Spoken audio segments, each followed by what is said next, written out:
One of the most common and powerful senses of identity and belonging in the modern world is formed by the nation.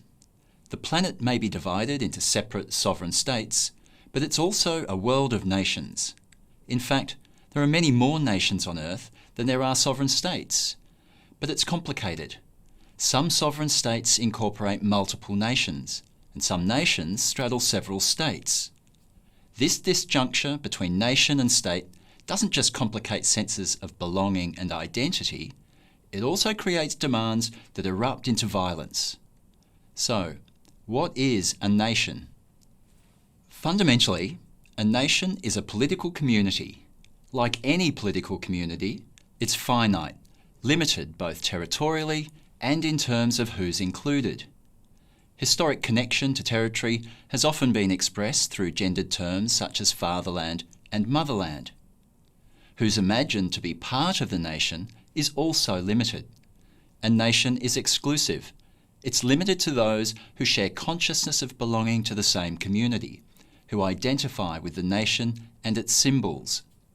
But, as Benedict Anderson observes, a nation is an imagined political community because each member of the community carries a mental image of their belonging together by virtue of a shared identity and history. It's not only imagined, it's also felt. Members of the community feel, or are expected to feel, an emotional attachment, a sense of loyalty to the nation. National anthems, flags, and other symbols are meant to cultivate that feeling on a regular basis. Nationalism, the ideology of the nation, thus serves as a powerful state instrument. Think of it as the state's secular religion, with its own doctrines, rituals, and sacred shrines and stories. Consider the way that national commemorations function. States draw on the past to fund national unity in the present. They mobilise national myths and stories, usually of foundation and war.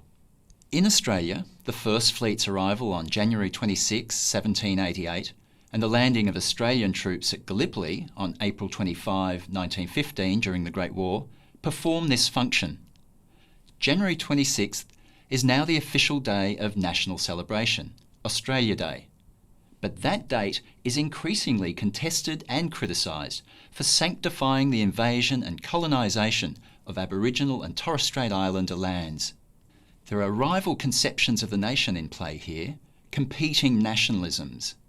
One celebrates Australia's achievements as a settler colonial nation, remembering its wars, promoting the political values of freedom and equality, and the institutions of democracy and the rule of law, but downplaying its troubled race and immigration histories, and favouring the crimson threads of kinship that tie Australia to Britain.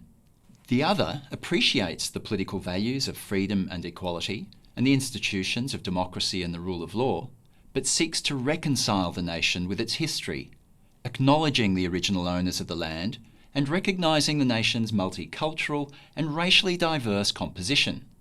It offers a civic rather than ethnic conception of the nation. Each tells a different story of the nation's origins and development, remembering certain things and forgetting other things in the nation's past. There's an important point to make here about historical causation. As Ernest Gellner argues, it's nationalism which engenders nations, not the other way around. Nations don't pre-exist nationalist ideology. Rather, states use nationalism to forge the nation on the basis of sentimental ties that bind a community both here and now and across generations, creating the impression that members of the nation share a common destiny. The first major wave of nation building occurred during the Age of Revolutions. This was a period when the nation achieved political centrality as a self-determining people. The American War of Independence and the French Revolution in 1776 and 1789 respectively inaugurated a conception of popular sovereignty. Sovereignty shifted from the crown to the people or nation. Following the American Declaration, a series of other nations declared independence from imperial rule. Haiti in 1804, Mexico in 1813, New Zealand in 1835, and many more. A second wave began in the late 19th century, with the formation of unified nation-states in Italy and Germany.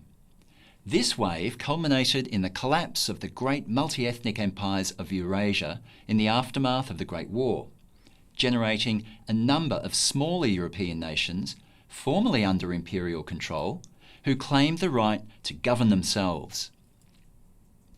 A third wave occurred with decolonisation after World War II.